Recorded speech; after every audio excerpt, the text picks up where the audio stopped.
The Cascade Loop. The ranger was already standing next to my bike when I looked up, but I never heard his truck pull up. On a dead quiet highway at 8,000 feet, you hear everything. I was maybe 40 miles east of Marble Mount on State Route 20, the North Cascades Highway, when my bike started losing power. September 23rd, 2023, around 6:45 in the evening.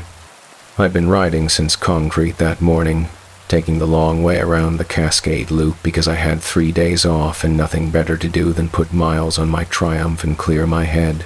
The temperature had dropped fast once I crossed Rainy Pass. I'm talking from 60 degrees in the valleys to maybe 38 up here near Washington Pass Overlook.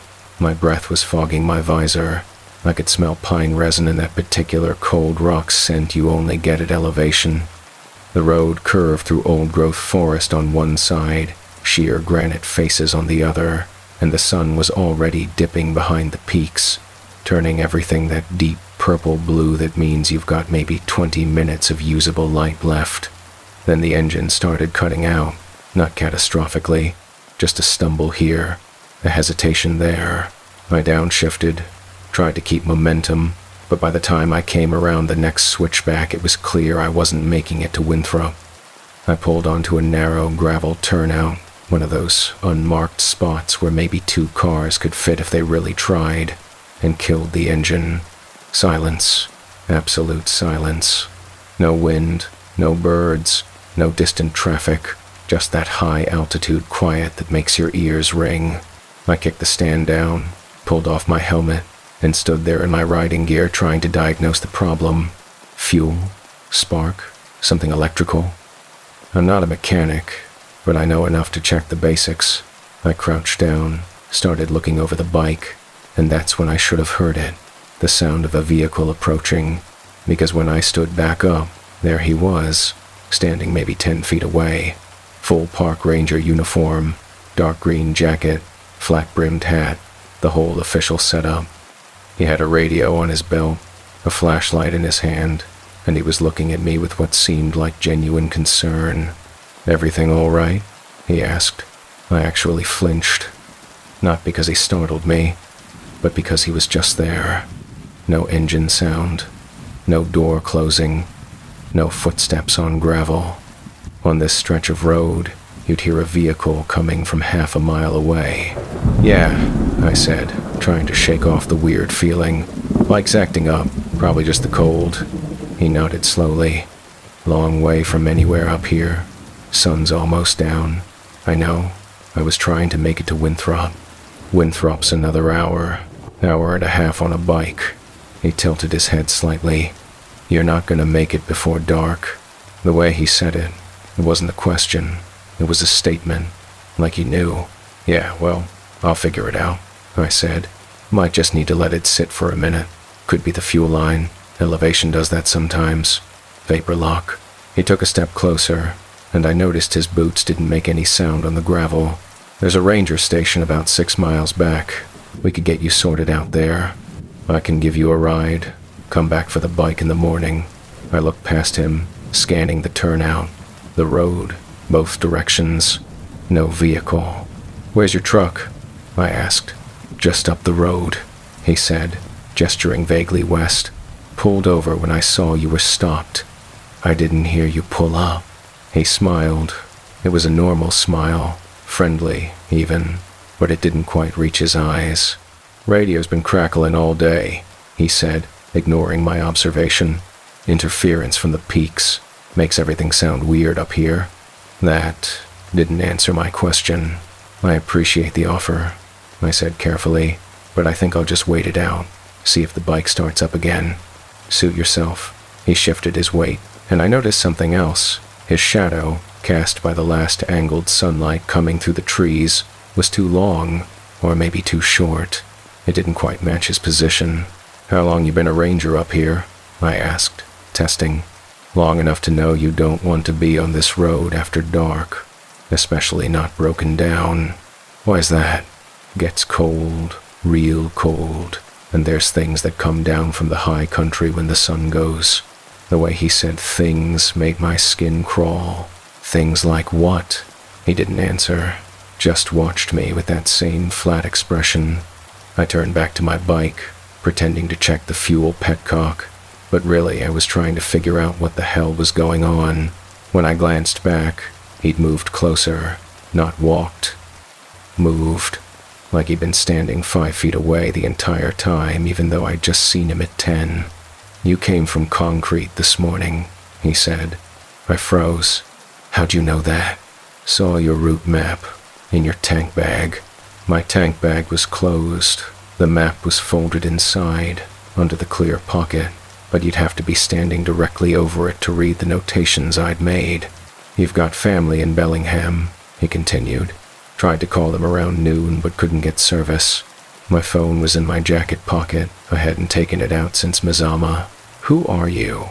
I asked, taking a step back toward my bike. "Ranger Hicks. Like I said, I'm here to help," but he hadn't said his name. Not once.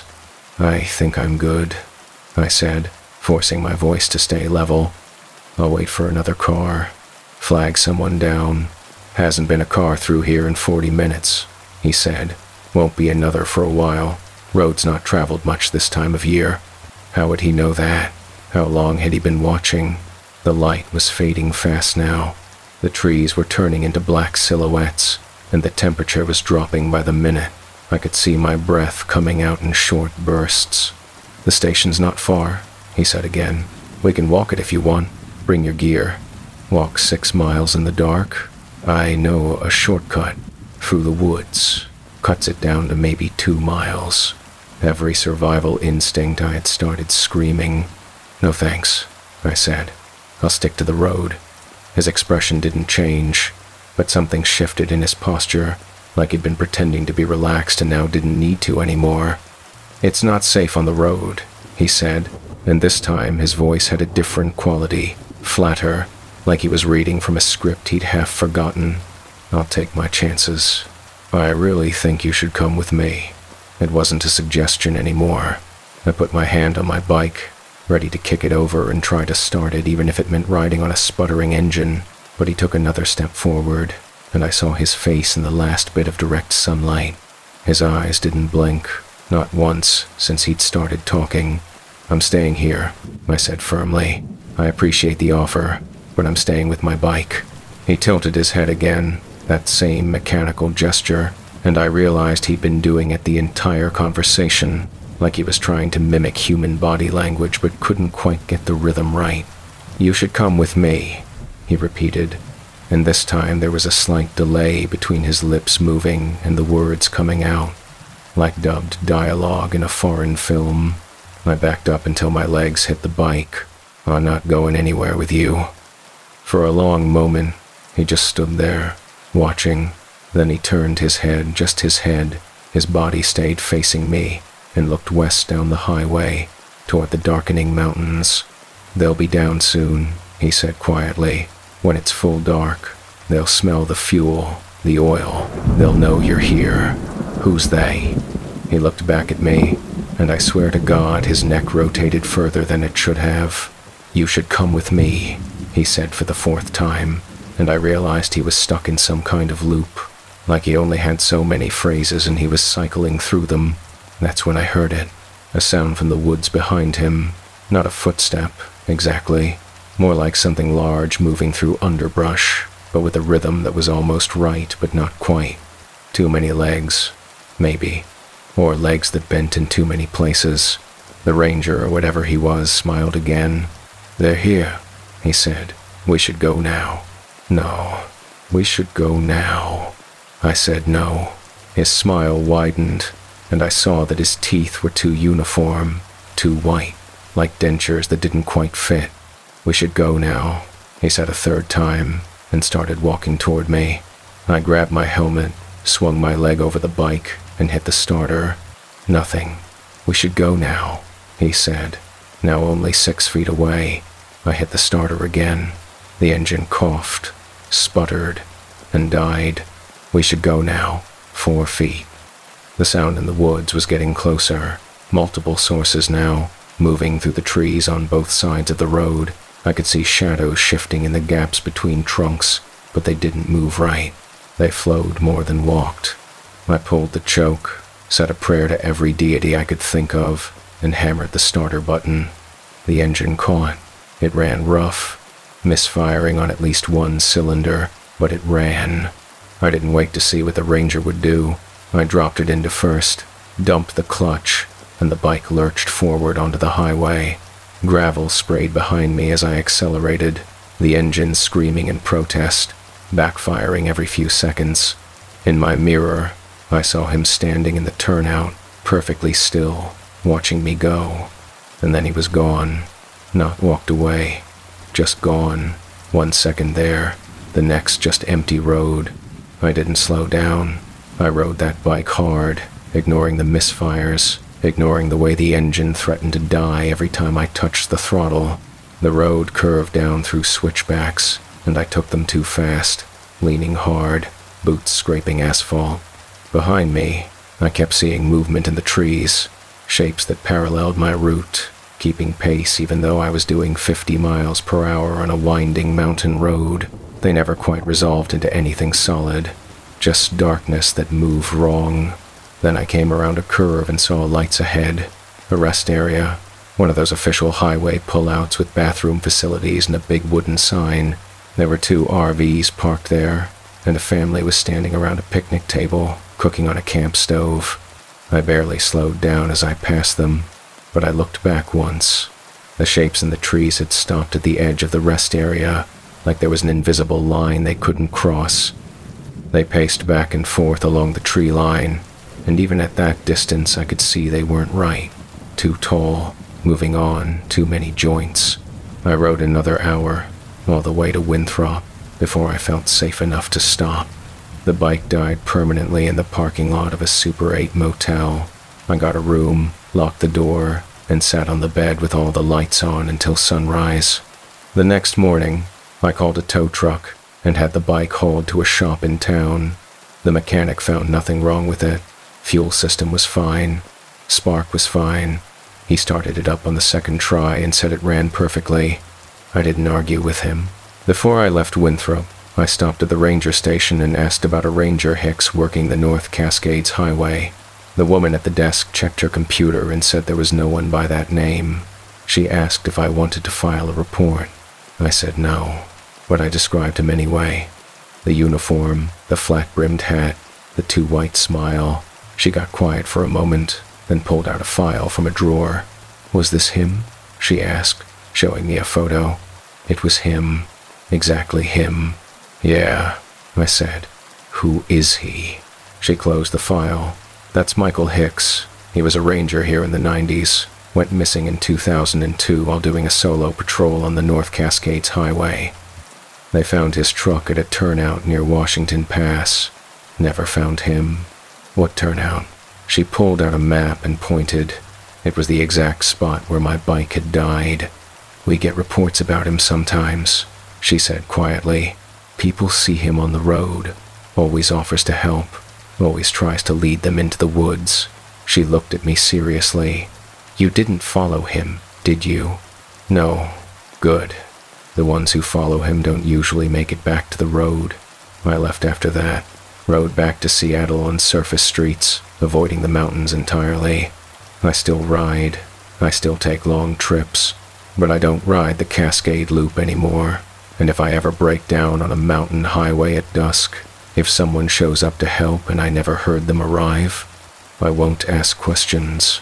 I'll get my bike started, and I'll ride until I see lights from an actual building with actual people who cast shadows that match their bodies.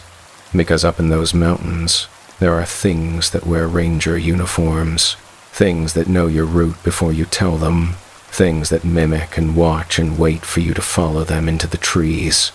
And if you ever meet a helpful stranger on an empty mountain road who tries to lead you off the pavement, who says they know a shortcut through the forest, stay on the road, start your engine, and don't look back until you cross running water or see real headlights from real people.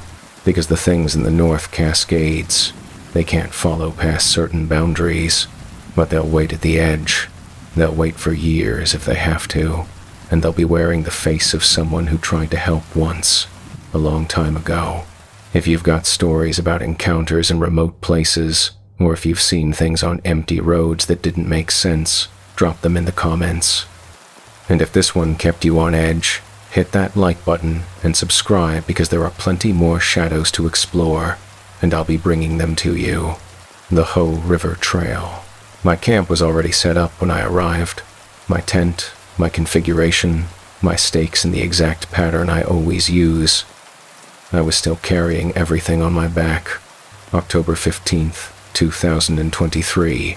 I signed in at the Ho Rainforest Ranger Station at 8:30 in the morning. Solo permit, 3 days, 17.3 miles to Blue Glacier Trail Junction and back. I'd done this trail 4 times before. I knew every mile marker, every campsite, every creek crossing. My name's Tyler. I'm 34, work in software in Tacoma, and I've been doing solo backcountry trips since I was 22, 50, maybe 60 trips total. I know what I'm doing out there. I know how to read terrain, how to navigate without cell service, how to handle myself when things go sideways. The ranger checking me in was a woman in her 50s named Carol. She looked at my permit, looked at my gear, and nodded approvingly. "You've been here before," she said, not a question. 4 times. Last trip was June. Weather's supposed to hold. Overcast but dry. Temps in the low 50s. She stamped my permit. "You're the only solo hiker going out today. Got a group of 6 heading to Lewis Meadow, but they're taking the South Fork. You'll have the main trail pretty much to yourself." "Perfect," I said. She handed me the permit. "Stay on established trail. If you see elk, give them space. And if the fog rolls in heavy, don't try to navigate off trail. Visibility drops to 10 feet in some sections." "Will do. Check back in when you return. If you're not back by the 18th at 6 p.m., we'll start looking. Standard protocol." I clipped the permit to my pack, adjusted my straps, and headed out. The Ho Rainforest is one of the quietest places on Earth. It's a temperate rainforest, so everything's covered in moss, the trees, the fallen logs, even the rocks. It muffles sound. Your footsteps barely register. The air smells like wet earth and cedar and that particular green smell you only get in old-growth forest. I started hiking at 9 a.m. sharp. The trail begins flat, following the Ho River through massive Sitka spruce and western hemlock. Some of these trees are 300 years old, trunks so wide it would take 4 people to wrap their arms around them. Everything drips. Even when it's not raining, condensation falls from the canopy in a constant light mist. The first 3 miles were exactly as I remembered. I passed the Nature Loop turnoff, crossed Taft Creek on a sturdy wooden bridge, and settled into my pace. 3 miles an hour with a 40-pound pack. I planned to cover 9 miles today, camp at Olympus Guard Station area, then push the remaining 8.3 miles to the Glacier Junction tomorrow. By 11 a.m., I was 5 miles in, taking a break near a massive fallen spruce that created a natural bench. I pulled out my water bottle, drank, checked my map even though I didn't need to. Force of habit. That's when I noticed the boot prints. Fresh prints in the mud near the trail edge, going my direction. I stared at them for a long moment. Carol had said I was the only solo hiker. The group of 6 was on a different fork. These prints were fresh, no water had pooled in them yet, which meant they'd been made within the last hour or 2. I looked closer. The tread pattern was familiar. Really familiar. I lifted my boot and compared it to the print. Exact match. Same size. Same tread, same wear pattern on the right heel where I tend to pronate slightly. I stood up slowly, looking up the trail. Someone was hiking ahead of me, wearing my exact boots. No, that's not impossible. Salomon X Ultra 4s are popular hiking boots. Plenty of people own them, and size 11 isn't uncommon. But the wear pattern, the specific way my right heel struck with that distinctive scuff mark, I told myself it was coincidence. I shouldered my pack and kept hiking. By noon, I'd covered another 1.5 miles. The boot prints stayed ahead of me, always visible in the muddy sections, always going my direction, same stride length, same gait pattern. I started hiking faster, trying to catch up to whoever it was. The trail curved through a section of massive maples, their branches creating a tunnel of green even in October. I pushed my pace to almost 4 miles an hour, breathing hard, scanning ahead. Never saw anyone. The prints just continued, always ahead, always fresh. At 1 p.m., I stopped for lunch near 5 Mile Island, a camping area I'd used before. I dropped my pack, sat on a log, and pulled out my food bag. That's when I saw it. On the log next to me, maybe 3 feet away, was an energy bar wrapper. The same brand I was carrying, chocolate peanut butter, but I hadn't eaten one yet. I checked my food bag, all 5 bars were still there, unopened. I picked up the wrapper. It was fresh, no dirt, no moisture damage. It had been placed there recently. I stood up and looked around the campsite. In the fire ring, there were boot prints, my tread pattern, same size. And next to the fire ring, drawn in the dirt with a stick, was an arrow, pointing off-trail toward the river. I felt my chest tighten. This wasn't right. This wasn't coincidence anymore. "Hello?" I called out. My voice disappeared into the moss and trees. No echo, no response. "Is someone out here?" Nothing. I grabbed my pack and got back on the main trail, ignoring the arrow. Whatever this was, I wasn't following directions drawn in the dirt. The afternoon continued the same way. Boot prints ahead, small signs that someone was there, a broken branch at eye level that looked freshly snapped. A stone moved off the trail, another energy bar wrapper tucked into the crook of a tree root.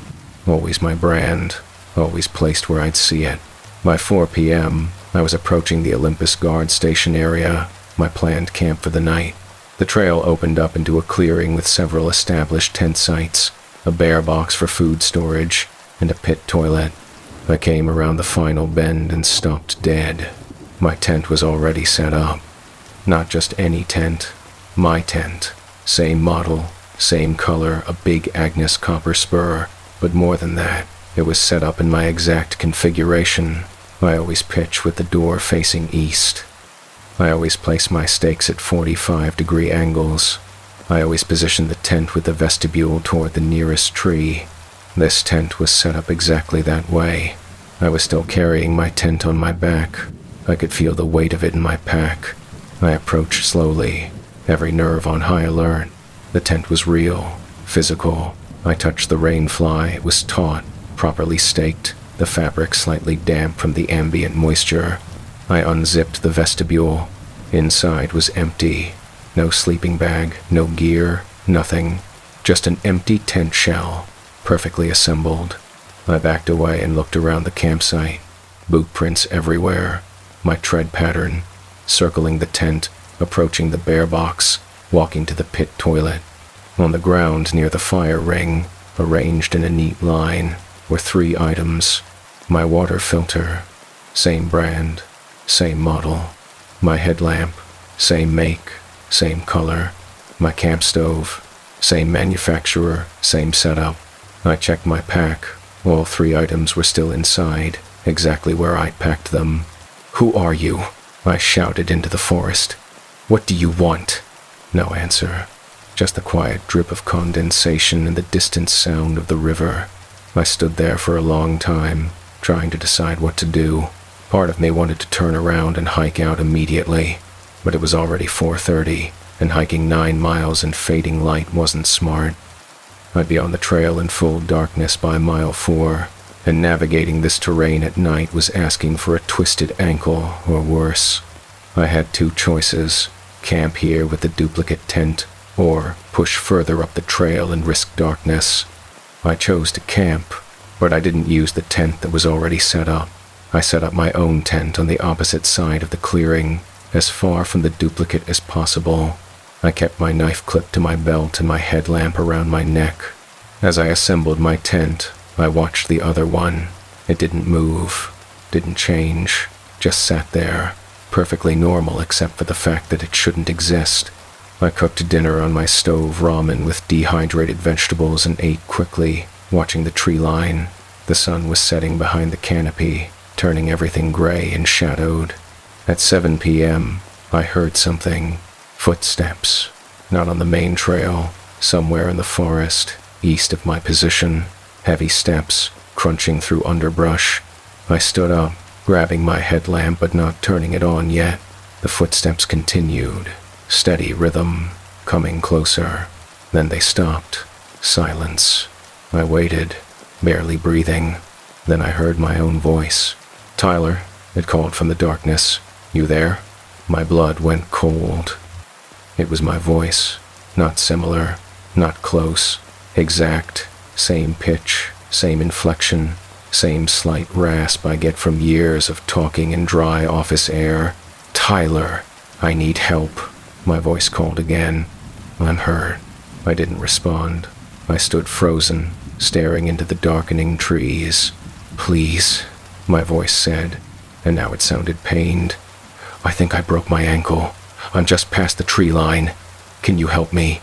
Every instinct said to help, but I knew with absolute certainty that wasn't me out there. "I can't get up," my voice continued. "Please, I saw your tent. I know you're there." I grabbed my actual stove, the one I'd been cooking on, and threw it at my feet. Then I shouted toward the trees.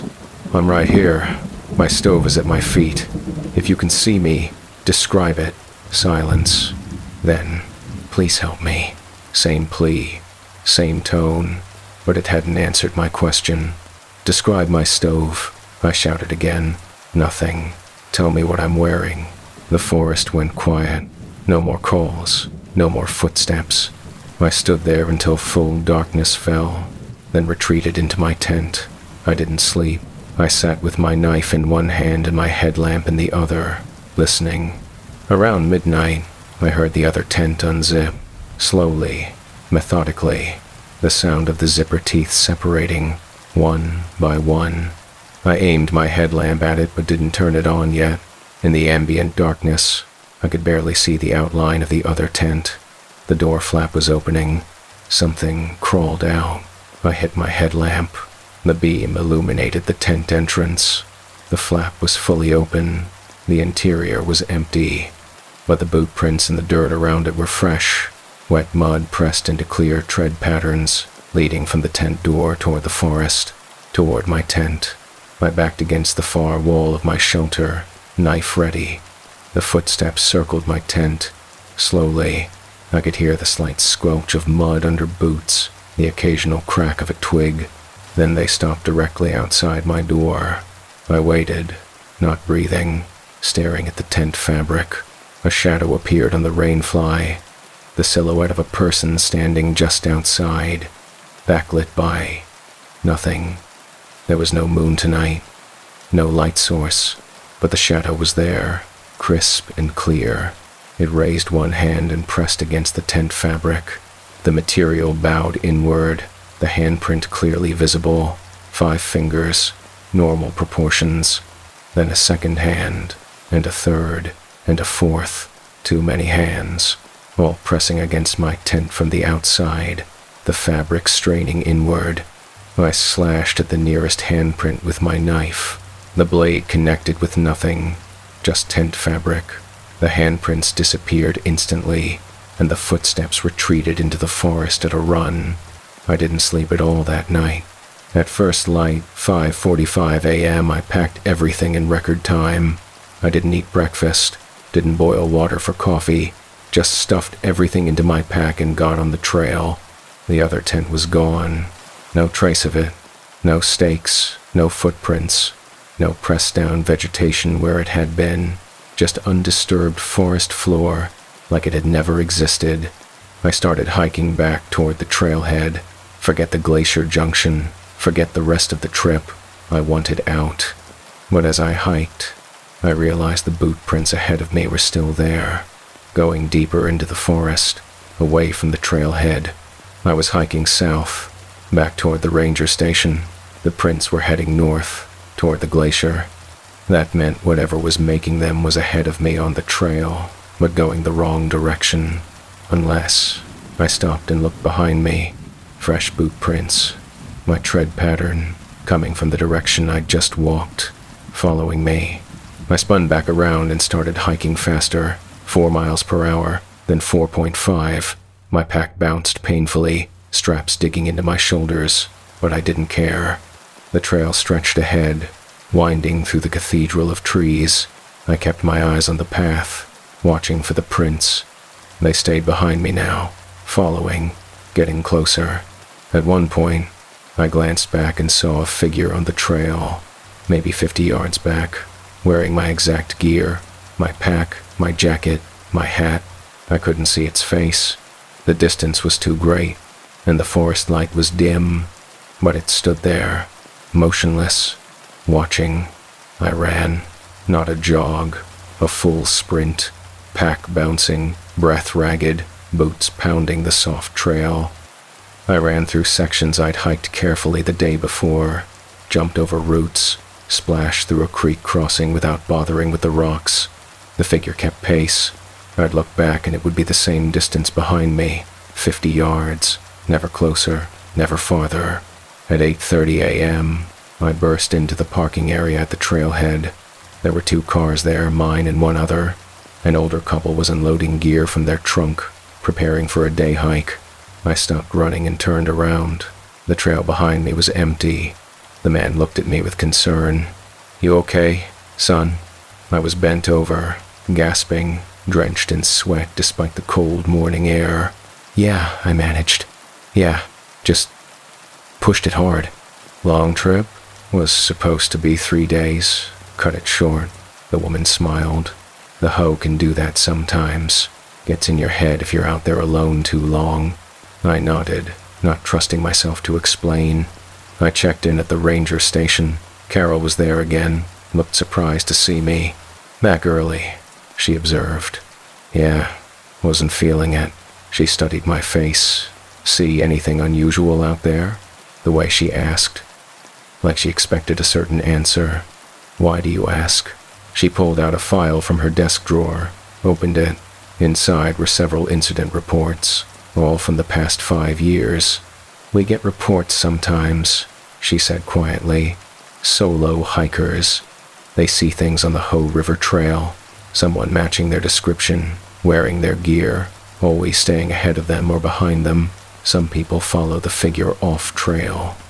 We've had to do 3 search and rescues in the past 2 years because of it. Did you find them?" 2 of them. Both were found miles off established trail, near the river, completely disoriented, said they'd been following themselves. Said their duplicate had led them in circles until they were lost. She closed the file. The 3rd one we never found. Just his pack, torn open, contents scattered near Blue Glacier. I felt sick. "What is it?" I asked. "Don't know. Park Service brought in an anthropologist from UW a few years back. She said there are old stories from the Quinault and Quileute tribes about something in these forests, a mimic. Something that copies travelers to lead them away from safe paths." She looked at me directly. "Did it try to lead you off trail?" I thought about the arrow drawn in the dirt at 5 Mile Island, pointing toward the river. "Yes," I said, "but you didn't follow." "No." She nodded slowly. "Then you're smarter than most. The ones who follow, they don't come back the same, and some don't come back at all." I left the ranger station and sat in my truck for 20 minutes before I felt steady enough to drive. On the passenger seat, I found something that made my stomach drop. An energy bar wrapper, chocolate peanut butter, the same brand I carried. I hadn't eaten any during the trip. I threw it out the window and drove back to Tacoma without stopping. I still hike. I still go solo, but I don't go to the Hoh anymore, and I've developed some rules that I follow religiously now. If you see your own boot prints ahead of you and you're hiking alone, turn around immediately. If you find your camp already set up, don't stay there. Hike out, even if it means hiking in darkness. If you hear your own voice calling from the forest, don't answer, don't investigate, keep moving. And if something tries to lead you off established trail arrows in the dirt, a figure gesturing, Your own duplicate walking into the trees, don't follow. Stay on the trail, stay in the light, and if you're not sure whether something is real or not, ask it a question only you would know the answer to. Because in the old-growth forests of the Pacific Northwest, there are things that have been watching travelers for centuries, things that learn to copy us so perfectly that we can't tell the difference. They know how we walk, how we sound, what gear we carry. They know us better than we know ourselves, and they're very, very patient. They'll set up your camp, they'll walk in your boots, they'll call with your voice.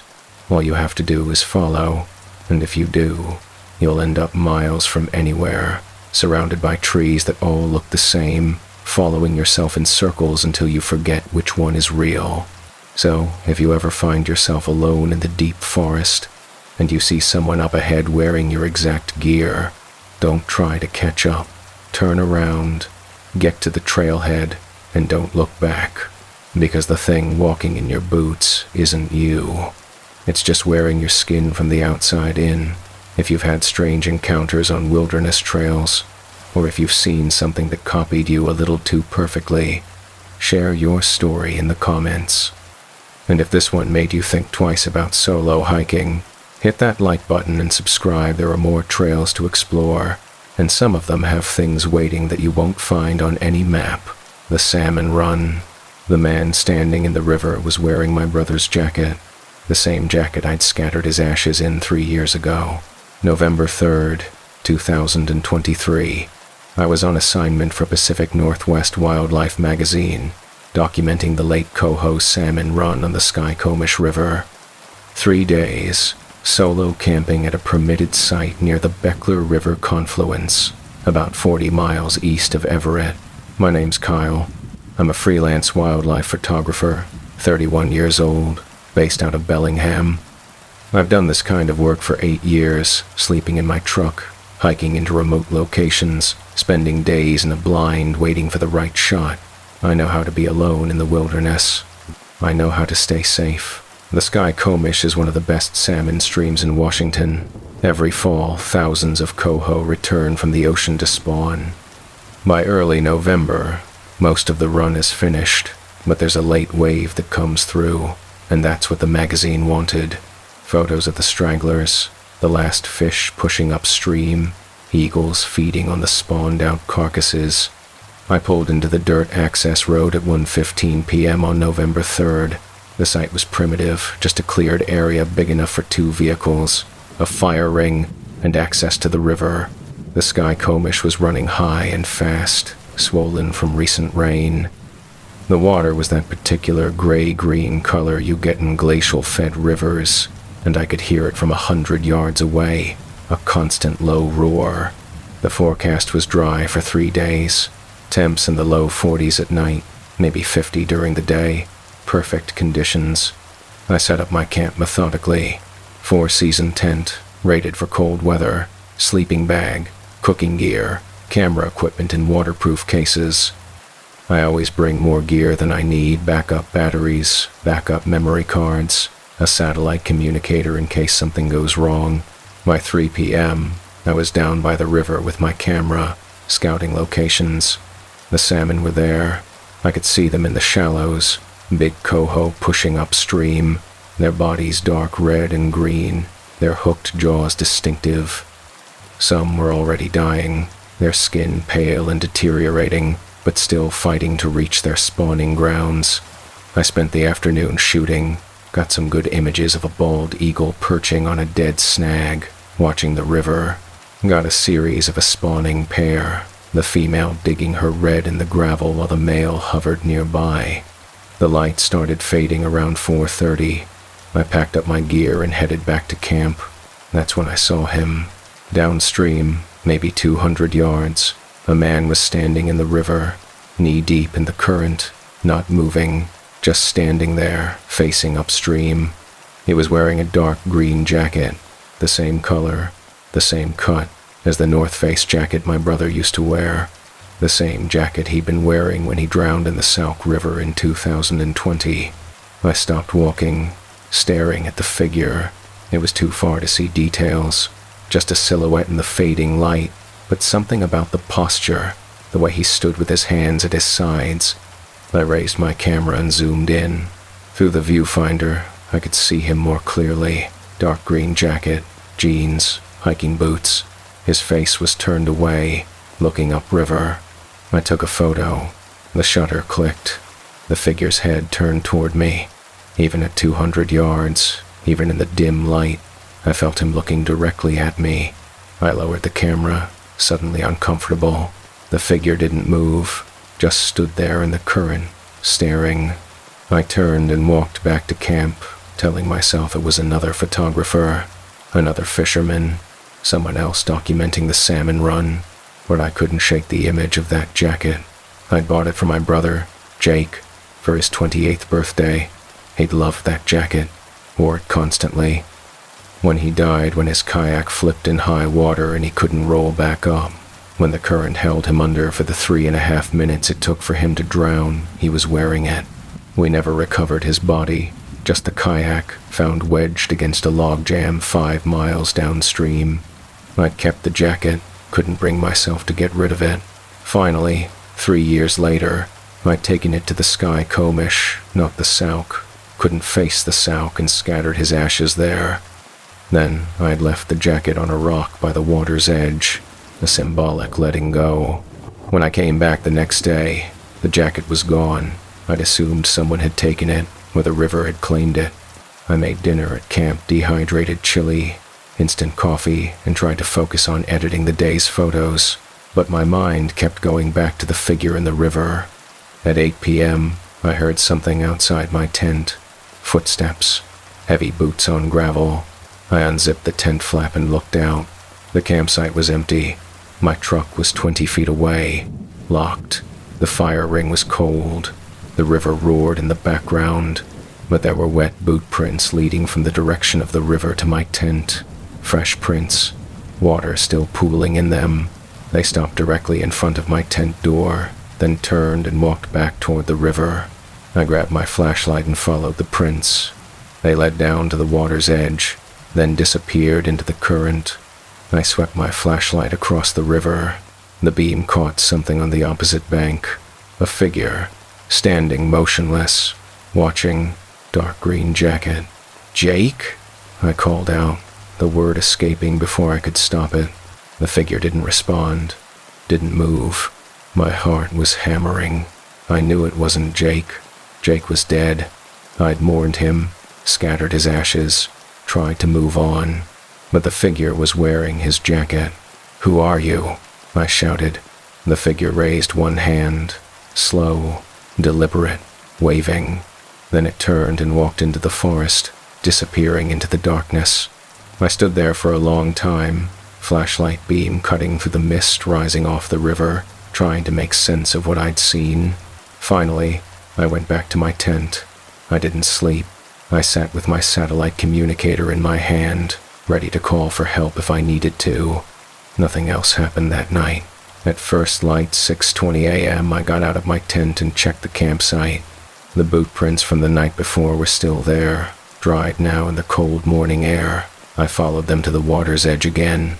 On the bank, arranged in a neat line on a flat rock, were 3 objects: a fishing lure, the exact type Jake used to use, a waterproof match case, the same brand Jake carried, a photo, face down. I picked up the photo with shaking hands and turned it over.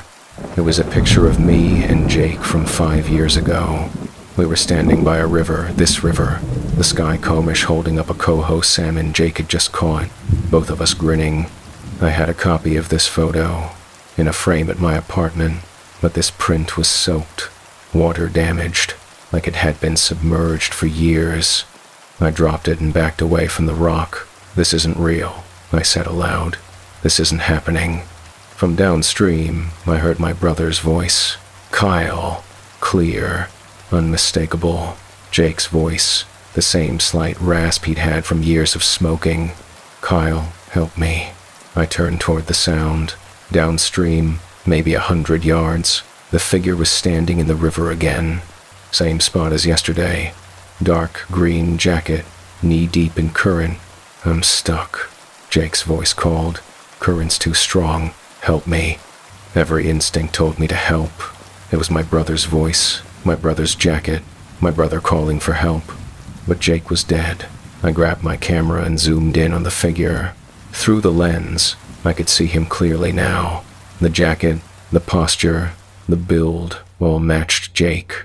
But his face was wrong. The features were blurred, like someone had taken a photo and smeared it before it dried. Eyes in approximately the right place, but not quite. Mouth open, but the opening too wide. Jaw distended at an angle that wasn't anatomically possible. I lowered the camera. "You're not Jake," I shouted. The figure tilted its head. The movement was too smooth, like a camera on a gimbal. No natural resistance. "Kyle, please," Jake's voice said again. "It's cold. I can't feel my legs." The same thing Jake had said during his last radio call before he went under. The last words I'd heard from him. "You're not my brother," I said, louder now. The figure started walking toward me, not fighting the current, not struggling, just walking through knee-deep rapids like it was walking on pavement. I backed up toward my camp.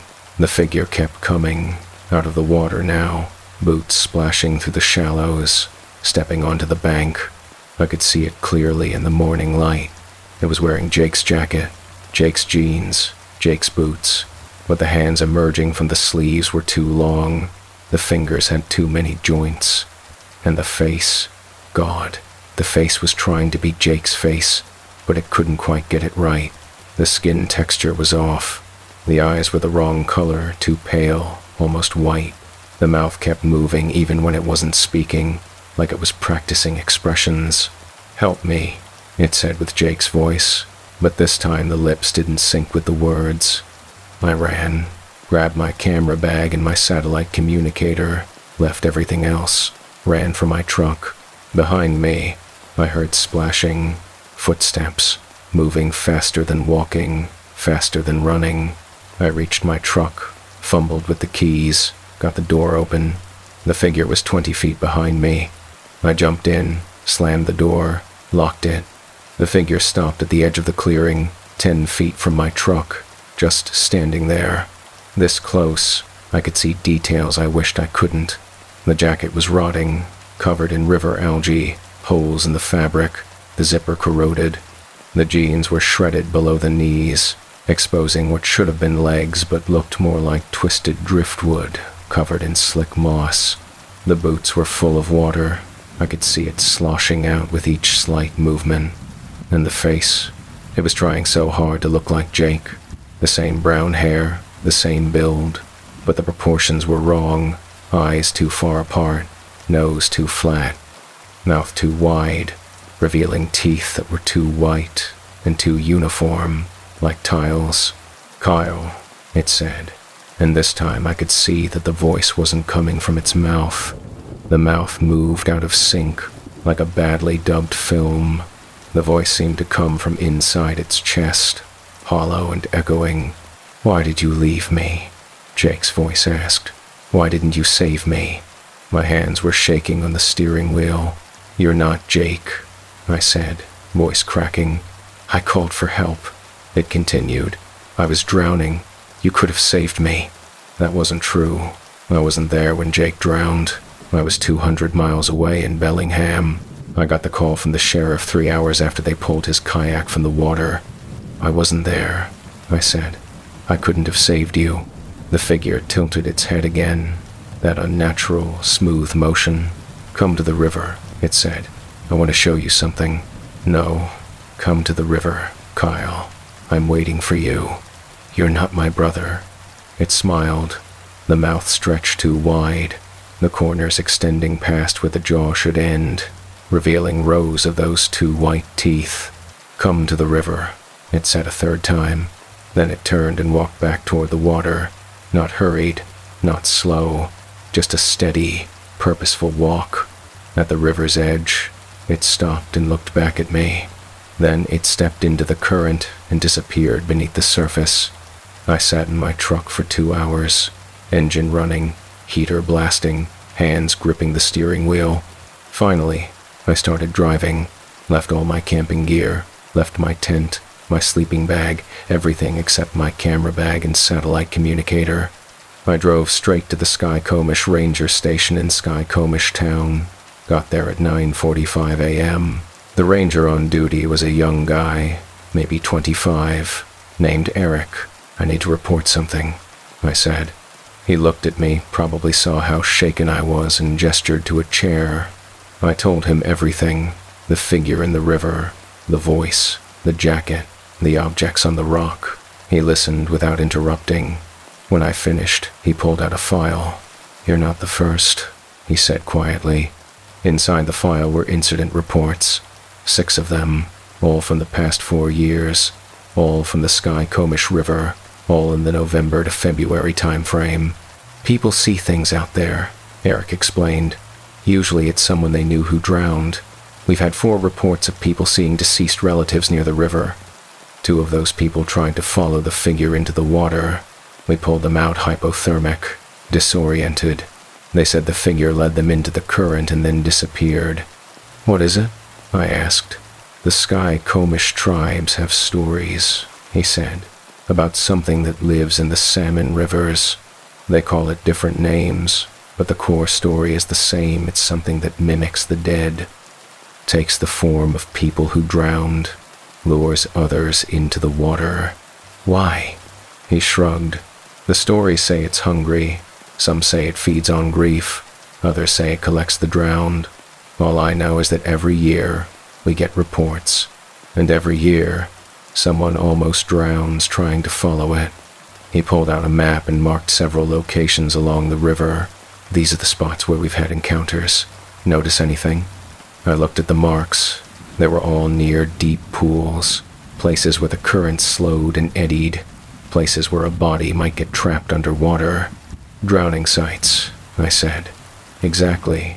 The tribal liaison told me those are all places where people have died over the past 100 years. Kayakers, fishermen, swimmers. The thing appears near places where someone drowned." "My brother drowned in the Sauk," I said. "Not the Skycomish. Where do the Sauk and Skycomish rivers meet?" I thought about it. "Near Gold Bar. They converge, so anything in one river can reach the other." I felt sick. "What do I do?" I asked. "Stay away from the river. Don't go back to that campsite. Don't answer if you hear the voice again." He looked at me seriously. "And if you ever see that figure again, don't follow it. No matter what it says, no matter how much it sounds like your brother." I left the ranger station and drove back to Bellingham. I haven't been back to the Skycomish. I still do wildlife photography. I still work rivers and streams, but I have rules now. If I'm camping alone near water, I always set up at least 100 yards from the river's edge. If I hear a voice calling from the water, I don't investigate. I pack up and leave. If I see someone standing in the river at night, I don't try to help. I call search and rescue and let them handle it. And if I ever see that green jacket again, I won't stop to look. I won't try to help. I won't listen to my brother's voice asking why I didn't save him. Because the thing wearing Jake's jacket isn't Jake. It's something that knows what I loved, what I lost, what I'd do anything to get back. It knows the shape of my grief, and it wears it like a costume. And if I ever followed it into that river, if I ever let it lead me into the deep pools where the current runs strong and the water is cold enough to stop your heart in minutes, I'd end up like Jake, trapped under the surface, another body the river keeps, another voice it can use. So if you're ever near a river where someone drowned, and you see a figure standing in the current, if it's wearing clothes you recognize, if it's calling your name with a voice you know, don't answer, don't approach, and whatever you do, don't follow it into the water. Because once you're under the surface, once the current has you, the river doesn't let go, and neither does the thing that lives in it. The trail crew, they were already working when I arrived, wearing my company's uniforms, using my tools, doing the exact repairs I planned to do. I was supposed to be the only one assigned to this sector. October 27th, 2023. I got the work order on Friday afternoon solo trail maintenance assignment in Mount Rainier National Park, Wonderland Trail section between Summerland and Indian Bar. Storm damage from the previous week. Expected duration, 3 days. Report to sunrise entrance at 6 a.m. Monday. My name's Austin. I'm 29. Been working trail maintenance for Washington Trails Association for 4 years. I do solo assignments regularly, clearing blowdowns, repairing drainage, reinforcing switchbacks. I'm comfortable alone in the backcountry. I know the protocols, I know the work, and I know when something isn't right. Mount Rainier in late October is quiet. The main summer crowds are gone. Most of the high elevation trails are getting ready to close for winter. The weather window was narrow, 3 days of clear skies before the next storm system moved in. I loaded my truck Sunday night. All my gear, chainsaw, handsaw, Pulaski, McLeod, rock bar, drainage materials, camping equipment. My company uniform, gray pants, green shirt with the WTA logo, orange safety vest, hard hat. I drove down from Enumclaw Monday morning, arrived at the sunrise entrance at 5:55 a.m., checked in with the ranger station, got my work permit and backcountry camping permit for the designated work site. The ranger on duty was an older woman named Patricia. She reviewed my paperwork and looked up at me. "You're going solo?" she asked. "Yes, ma'am. Standard protocol for storm damage assessment and repair. This section's pretty remote. You'll be 8.2 miles from the nearest trailhead. No cell service. I have a satellite communicator. I'll check in every evening at 6 p.m. She stamped the permit. "Weather's supposed to hold, but if conditions change, get out. Don't try to ride out a storm up there." "Understood. One more thing." She pulled out a map and marked a section of trail. "We had a report last week from a backpacker. Said she saw a trail crew working near Panhandle Gap, but we didn't have anyone assigned there. She thought it was strange because it was almost dark and they were still working. Maybe volunteers?" I suggested. "Maybe, but we don't usually schedule work parties this late in the season. Just keep your radio on." I started hiking at 6:30 a.m. The Wonderland Trail is 93 miles of backcountry loop around Mount Rainier. The section I was assigned ran through high alpine terrain, open meadows, rocky slopes, stream crossings, beautiful country, but exposed. The morning was clear and cold, frost on the trail, my breath visible. I could see Rainier rising above me, the glaciers bright white in the early sun. I hiked steady, full pack plus tools, probably 65 pounds total. Made it to the worksite mile marker 81.7, near Ohanapekash Park by 11:15 a.m. The work order specified 3 major blowdowns across the trail, plus drainage repair on 2 switchbacks where runoff had carved deep channels. I dropped my pack and surveyed the area. The blowdowns were their 3 massive hemlocks, storm-toppled, completely blocking the trail. Standard work. I'd need to cut them into sections, then roll the sections off the trail. I set up my camp first basic protocol: tent, food storage, safety gear. Then I grabbed my chainsaw and headed to the first blowdown. That's when I saw them. 200 yards up the trail, past all 3 blowdowns. I could see people working, 3 of them, wearing gray pants, green shirts, orange safety vests. My company's uniform. I stopped and watched. They were clearing the 3rd blowdown, the one furthest up the trail. I could see them moving, hear the faint sound of a chainsaw running. But I was the only one assigned to this sector. I pulled out my radio. "Base, this is Austin, checking in." Static. Then Patricia's voice. "Go ahead, Austin. I'm at the work site. There's another crew here. 3 people. Are there other WTA teams in this area?" Pause. "Negative. You're the only active assignment in that sector. Can you identify them?" I raised my binoculars and focused on the figures. They were wearing WTA uniforms. Exact match. Orange vests with the reflective strips, green hard hats, even the tool belts. "They're wearing our gear," I said. "Full WTA uniform. They're working the 3rd blowdown." "That's odd." We didn't authorize any other crews. Can you approach and make contact? Copy that. I started walking up the trail. The figures kept working. I could see them more clearly now too, using a crosscut saw on the trunk, one clearing branches with a hand saw. Hey, I called out when I was about 100 yards away. They didn't respond, just kept working. I got closer, 75 yards, 50 yards. That's when I noticed something wrong. Their movements were too synchronized, like they were choreographed. The two on the crosscuts all pulled in perfect unison. No communication, no adjustment. The one clearing branches moved in a steady rhythm, cut, toss, never varying, never pausing. At 30 yards, I stopped. Hey, I'm Austin with WTA. This is my assigned sector. They stopped working simultaneously.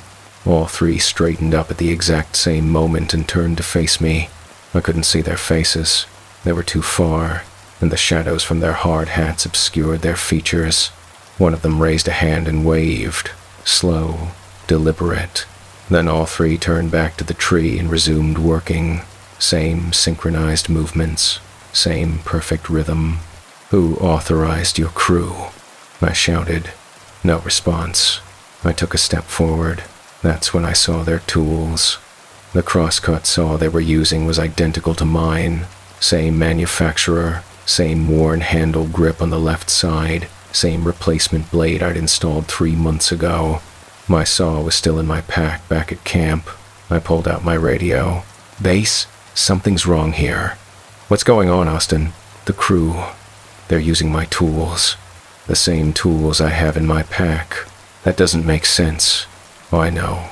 I'm going back to camp to verify. I backed away slowly, keeping my eyes on the three figures. They didn't look up, just kept working. I returned to my campsite and checked my gear. Everything was there. Chainsaw, crosscut saw, hand saw, all my tools. Nothing missing. But 200 yards up the trail, I could still hear the sound of a saw cutting through wood. I grabbed my chainsaw and started working on the first blowdown, the one closest to my camp. Basic cut limb at first, then sectioned the trunk into movable pieces. I worked for 2 hours, got the first tree cleared, started on the second. Around 2 p.m., I took a break, drank water, ate an energy bar. That's when I noticed the third blowdown, the one the figures had been working on, was completely cleared. The trunk was sectioned. The branches were stacked neatly off the trail. The trail surface was raked smooth. Perfect work. Professional. Exactly how I would have done it. But the three figures were gone. I walked up to examine the work. The cuts were clean. The sections uniform. This was easily 4 hours of work, done in the time it took me to clear one tree. On the trail surface, pressed into the soft dirt, were boot prints. I knelt down and looked at them. Same tread pattern as my boots. Same size. Same wear pattern on the right heel where I tend to drag slightly. I checked my own boots, then checked the prints again. Identical. I stood up slowly and looked around. The forest was silent. No birds. No wind. Just the distant sound of Rainier's glaciers calving ice. "Hello?" I called. My voice echoed off the rocks and disappeared. Nothing. I went back to work, finished the second blowdown by 4 p.m., started on drainage repair as the light began to fade. At 5:30 p.m., I heard voices. Up the trail, maybe a quarter mile, multiple people talking. I couldn't make out the words, but I recognized the rhythm work crew communication. Someone calling measurements, someone responding. I grabbed my headlamp and hiked toward the sound. The trail curved through a rocky section, then opened into a meadow. On the far side, maybe 200 yards away, I saw lights, headlamps, 3 of them, moving in organized patterns. The voices continued. I got closer. Need to reset this drainage. Angle it 15 degrees. Use the rock bar. Work, talk, professional terminology. I was close enough now to see them clearly. 3 figures in WTA uniforms, working on a drainage channel, the exact drainage channel I'd planned to repair tomorrow. One of them looked up, The headlamp beam swept across me. I froze. The figure stared at me for a long moment. Then it turned to the other two and said something I couldn't hear. All 3 headlamps focused on me. "Hey," I called. "I'm Austin. I'm the assigned crew for this sector." One of the figures stood up.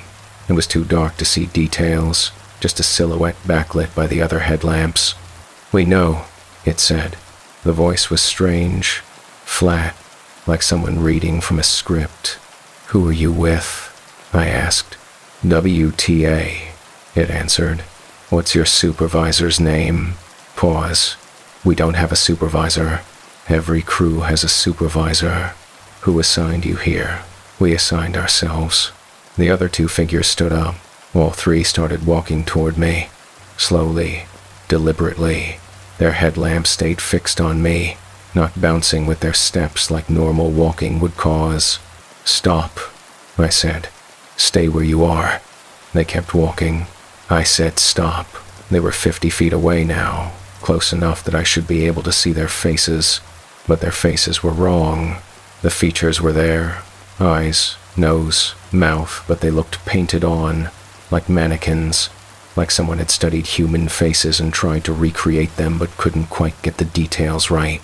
And their eyes didn't blink, just stared, unmoving, reflecting my headlamp beam like animal eyes in the dark. I backed away. "Who are you?" "We're the trail crew," the first one said. "We're here to help." "I don't need help." "You can't finish the work alone," it said. "You need us." "No, I don't." "Yes," it said. "You do." They were 30 feet away now. I could see their uniforms more clearly. WTA logos, orange vests, hard hats, everything correct, everything perfect. Too perfect. The vests had no dirt, no wear, no stains from chainsaw oil or sweat or trail dust. Brand new uniforms, like they'd just been issued. But the work they'd done, the cleared blowdown, the drainage repair showed experience. Years of experience. "Come with us," the first figure said. "We need to show you something." "Show me what?" "A bridge washout. It's not on your work order, but it needs repair." I hadn't heard anything about a bridge washout, and I'd studied the trail maps thoroughly. There were only 2 bridges in this section, and both had been inspected last month. "Where?" I asked. The figure pointed into the forest, off-trail, away from the established path. "That way. Half a mile." "I'm not going off-trail in the dark. You have to. The bridge is dangerous. Someone could get hurt. If there's a bridge washout, you need to report it to base." "We did. They sent you." "That wasn't true. My work order mentioned nothing about bridges." "I'm going back to camp," I said. "You 3 need to radio base and identify yourselves." "We can't," the second figure said. This was the first time it had spoken. The voice was identical to the first figure. Exactly the same tone, same pitch. "Why not?" "We don't have radios." I looked at their belts. They were right. No radios, no satellite communicators, no emergency equipment. No trail crew works without communication equipment, ever. "Who are you?" I asked again. The 3 figures looked at each other, then back at me. "We're you," the first one said. My blood went cold. "What?" "We're you. We're the crew you needed. We're here to help you finish the work." "That doesn't make any sense." The third figure stepped forward. "You've been alone too long, working too hard. We're here to help, to make the work easier." "I don't need help." "Yes, you do. You always do. That's why we're here." They started walking toward me again. I turned and ran. Behind me, I heard their footsteps.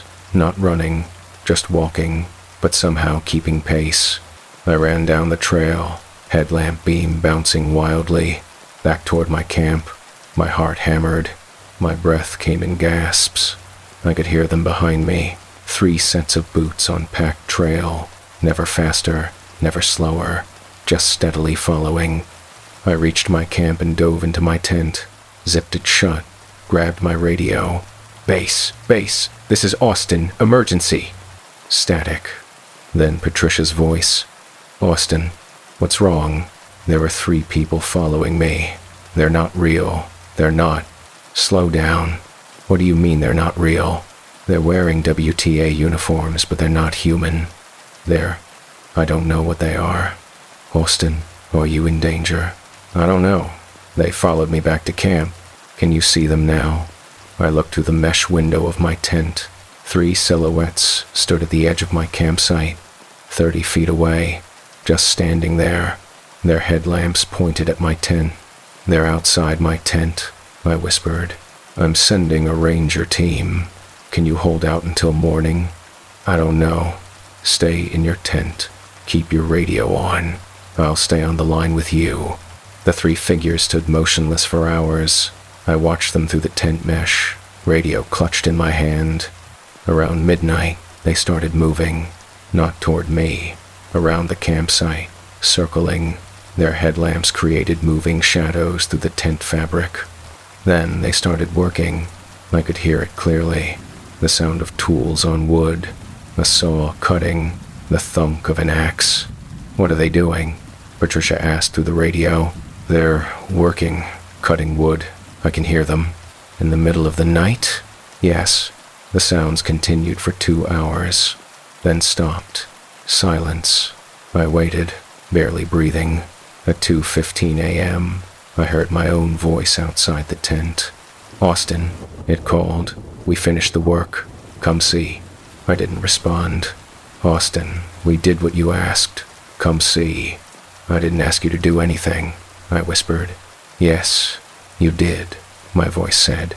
"You needed help. We helped. Come see what we did. Go away. Come see. Leave me alone." Silence again. Then, quietly, "We'll wait." At first light, 6:05 a.m., I unzipped the tent and looked out. The 3 figures were gone. But the work was done. All of it. Every single item on my work order. The drainage channels were repaired, the switchbacks reinforced. Even the trail markers I planned to replace were replaced with new ones. 3 days of work, completed in 1 night.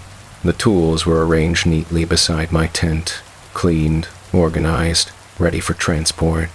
On the ground next to the tools, pressed into the dirt, was a message. "You're welcome." At 8:30 a.m., 2 rangers arrived. They'd hiked through the night to reach me. I showed them everything. The completed work, the message, the boot prints that matched mine exactly. One of the rangers, a man named Tom, examined the boot prints carefully. "We get reports about this," he said quietly. "Not often, maybe once every few years. Always trail crew workers, always solo assignments." "What is it?" I asked. "The tribes have stories about something in the mountains, something that watches people who work alone. It learns from them, copies them, tries to help." "Tries to help?" "Yeah. But if you follow it, if you let it lead you somewhere, people don't come back. Or they come back wrong." He looked at me seriously. "Did they try to take you anywhere?" "They wanted to show me a bridge washout. Off trail. Did you go?" "No." "Good. Because there's no bridge where they were pointing. Just a ravine, 800-foot drop. We hiked out together, all 3 of us. I didn't look back." The ranger station filed a report. Incident number 374-10-23. Unexplained encounter. Recommended action. No solo assignments in that sector during late season. I still work trail maintenance. I still do backcountry assignments. But I don't work alone anymore. And I have rules now. If you're working solo and you see another crew that wasn't on the schedule, radio base immediately. If they're wearing uniforms that are too clean, or using tools they shouldn't have, don't approach them. If they try to show you work that's not on your assignment, don't follow. And if you hear your own voice calling from the forest, telling you they finished the work, telling you to come see, stay in your tent until sunrise. Because in the high country of Mount Rainier, there are things that watch workers, things that learn, things that want to help. But the help they offer comes with a price. They'll finish your work. They'll make everything perfect. They'll do in one night what would take you days. All you have to do is follow them, just a little ways off trail, to see what they've done, to see the bridge that needs repair. And once you follow, you become part of the crew that works in the dark, the crew that never leaves, the crew that helps the next worker who comes alone. So if you're ever in the mountains, working alone, and someone offers to help, ask them their supervisor's name, ask them for their radio, ask them why their uniforms are so clean, and if they can't answer, if they say they're you, or they say they're here to help, finish your own work, pack your own gear, and hike out before dark, because the crew that works at night doesn't clock out. They're always working, always waiting, always ready to help, and they're very good at what they do. If you've worked alone in remote places and seen things that shouldn't be there, or if you've heard your own voice calling from the wilderness, drop your story in the comments. And if this one made you think twice about solo assignments, hit that like button and subscribe, because there are more trails to walk, more work to be done, and more things waiting in the mountains that know exactly how to make themselves useful. The cave. I heard my own voice echoing from deeper in the lava tube, asking myself for help, using words I hadn't spoken yet. November 11th, 2023, Ape Cave, Mount St. Helens National Volcanic Monument. I'd scheduled a solo exploration of the lower cave system, permit approved, standard safety protocols in place. My name's Jordan. I'm 32, a geology graduate student at University of Washington, working on my dissertation about lava tube formation in the Cascade Range. I've done cave exploration for 6 years. I'm certified in vertical caving, I know proper safety procedures, and I'm comfortable underground. Ape Cave is one of the longest lava tubes in North America. 2 miles of passage formed 3,000 years ago when Mount St. Helens erupted. The cave has 2 sections, the lower cave, which is relatively easy and tourist-friendly, and the upper cave, which requires scrambling over boulder piles and technical climbing. I was there to map some of the smaller side passages in the lower cave. Academic work.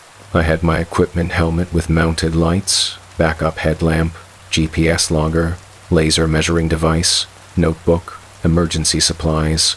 The weather was cold and clear, mid-40s outside, but cave temperature stays constant at 42 degrees year-round. I wore layers, thermal underwear, fleece, waterproof shell, standard cave gear. I checked in at the ranger station at 9 a.m. The ranger on duty was a woman named Sandra.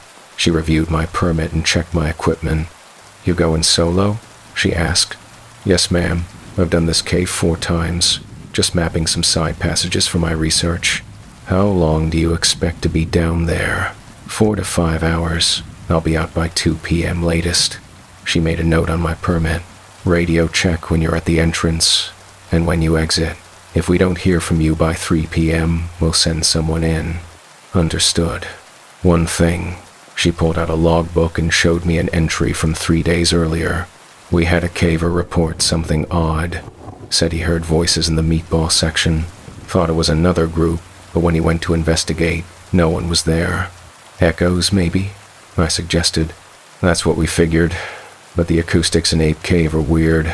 Sound doesn't carry the way you'd expect." She looked at me seriously. "If you hear anything unusual, mark your position and return to the entrance."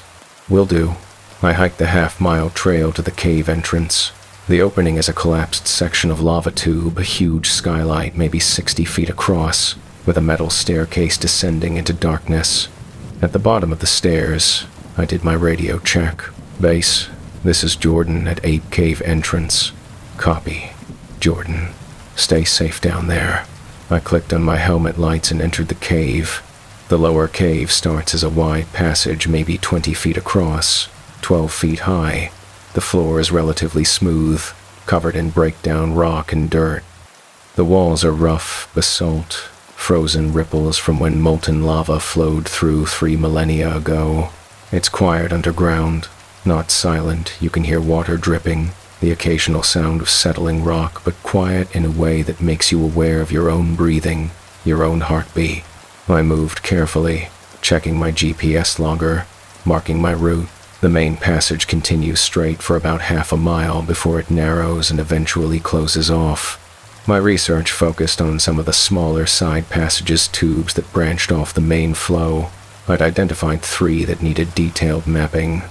The first side passage was at 0.2 miles in, a narrow opening on the left wall, maybe 4 feet high and 3 feet wide.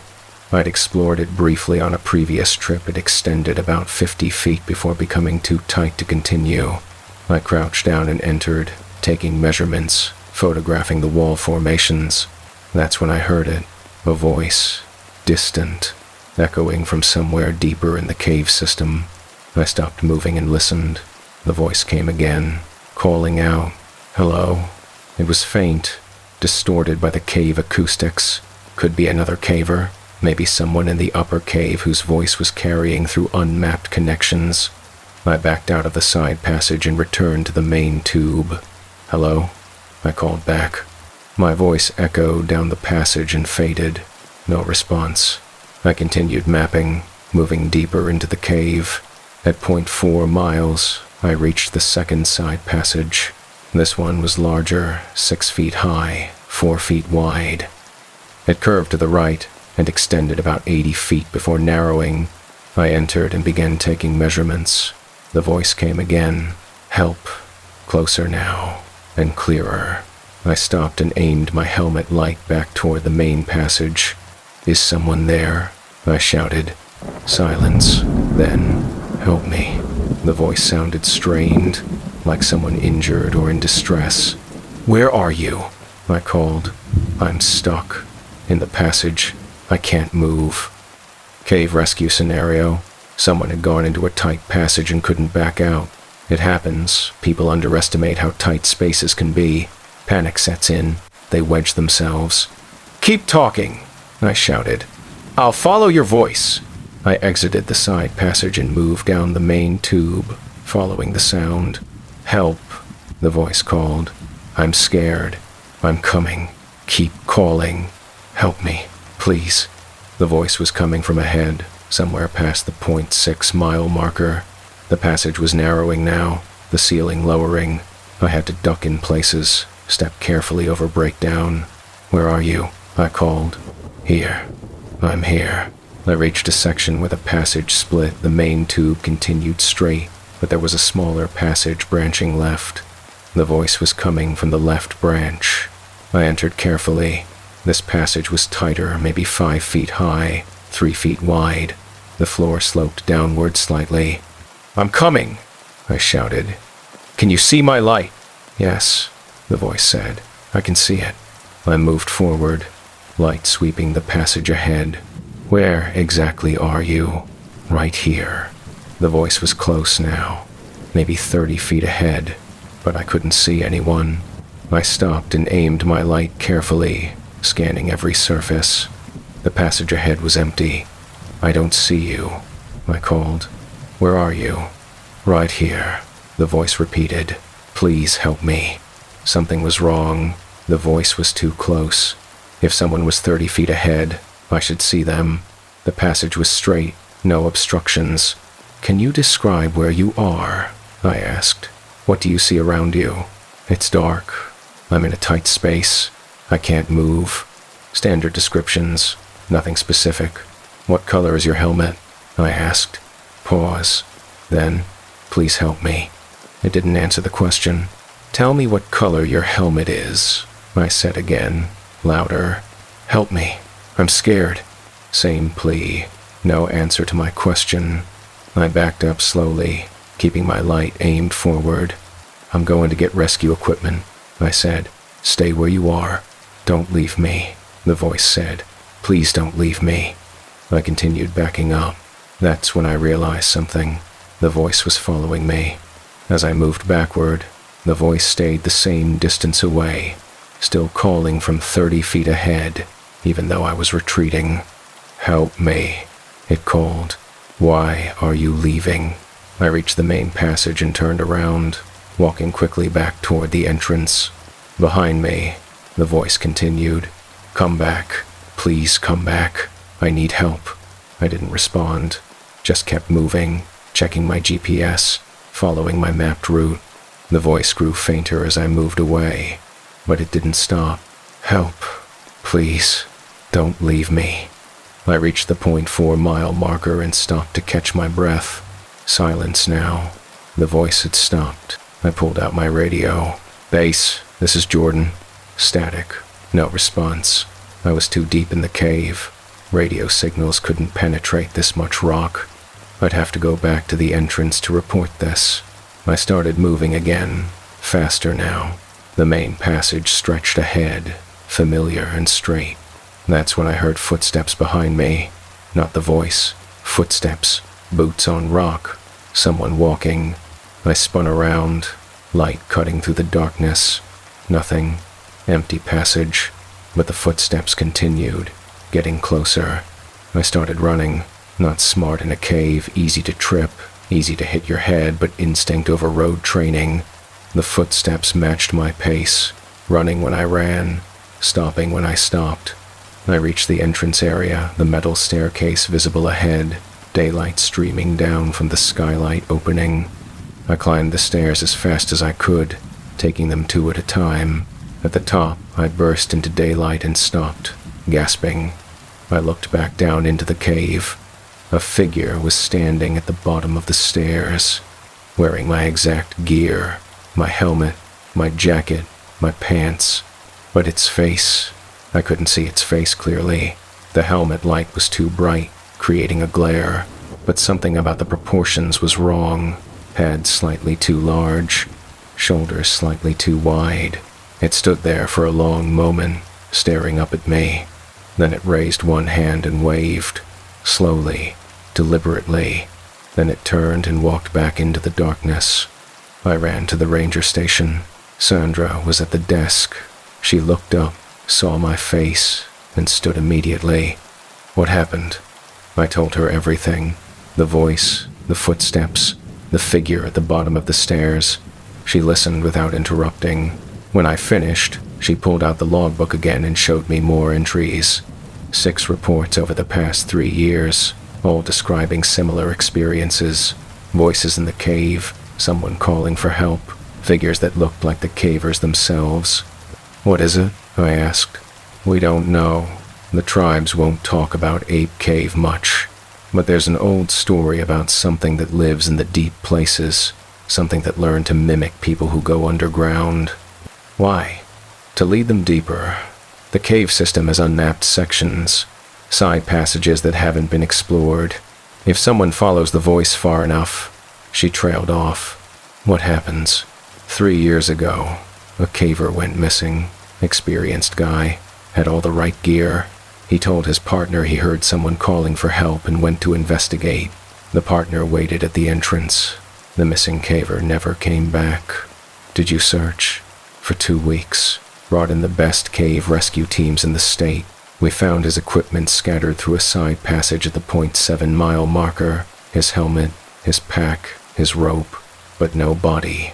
She pulled out a map of the cave system. "This is the mapped section," she said, indicating the main passages. "But there are dozens of unmapped branches. Some of them drop into vertical shafts. Some connect to deeper lava tubes. If someone went into those without proper equipment, they'd be lost," I finished. "Or worse. I didn't go back into Ape Cave. I filed my incident report number 412-11-23 and returned to Seattle. But 2 days later, I got an email from Sandra. "Jordan thought you should see this. We checked the security camera at the cave entrance. It runs 24/7. We reviewed the footage from your visit. Watch the timestamp at 12:47 p.m. She'd attached a video file. I opened it on my laptop. The video showed the metal staircase descending into the cave entrance. Timestamp in the corner, 12:47 p.m. That was about 15 minutes before I'd exited. As I watched, a figure emerged from the cave and climbed the stairs, wearing my gear, moving like me. Same gait, same posture. It reached the top of the stairs, looked directly at the camera for 3 seconds, then walked off screen toward the parking area. My truck was visible in the background, still parked. I was still in the cave at that point, but something wearing my appearance, had walked down. I called Sandra immediately. "Did you see it?" she asked. "Yes. What was it?" We reviewed more footage. It walked to your truck, stood next to it for about 10 minutes, then walked back to the cave entrance and went back down. "It was waiting for me," I said. "We think so. The timestamp shows it went back underground about 5 minutes before you actually emerged." "What if I'd left earlier?" I asked. "What if I'd come out when that thing was still up there?" "I don't know, but I'm glad you didn't." I never completed my dissertation on Ape Cave.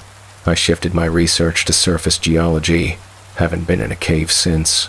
But I have rules now. Rules I follow. Rules I share with anyone who asks about cave exploration. If you hear voices underground that aren't from your group, don't investigate. Mark your position and exit immediately. If someone calls for help but can't answer simple questions, don't follow the voice. If you hear footsteps behind you in a cave, don't look back. Just get to the entrance as fast as you can. And if you ever emerge from a cave and see your own vehicle's doors open, or your gear moved, or any sign that someone accessed your stuff while you were underground, check the area carefully before approaching, because something might have come out before you did. Something wearing your face, something waiting to see if you'd notice. The cave systems in the Pacific Northwest are vast. Miles of passages, some mapped, most not. And in those dark places, sound does strange things. Echoes last too long. Voices carry from impossible distances. But sometimes those voices aren't echoes. Sometimes there's something else. Something that learned how to sound human, how to sound hurt, how to make you want to help. And if you follow those voices deep enough, into the unmapped sections, into the places where no light has ever been, you'll find out what's making them. And by then, it'll be too late to turn back. Because the thing in the deep places doesn't just copy your voice. It copies everything. Your appearance, your movements, your memories. And when it's done, when it's learned everything it needs to know, it walks out wearing your skin, and you stay down there in the dark, forever calling for help, forever echoing through stone passages. Just another voice in the cave, trying to lure the next explorer deeper. So if you're ever underground, and you hear someone calling your name, someone who sounds exactly like you, run, get to daylight, and don't ever go back. Because in the caves beneath the mountains, there are things that have been waiting for centuries, things that hunger for the surface, things that need a body to wear, and they're very patient. They'll wait in the dark, they'll practice your voice, they'll learn your face, and when you finally come close enough, they'll take everything you are and leave you echoing in the stone. If you've explored caves and heard things that shouldn't be there, or if you've seen your own face looking back at you from the darkness, share your experience in the comments. And if this story made you think twice about going underground, hit that like button and subscribe, because there are more depths to explore, more passages waiting in the dark, and more things down there that know exactly how to sound like someone who needs your help.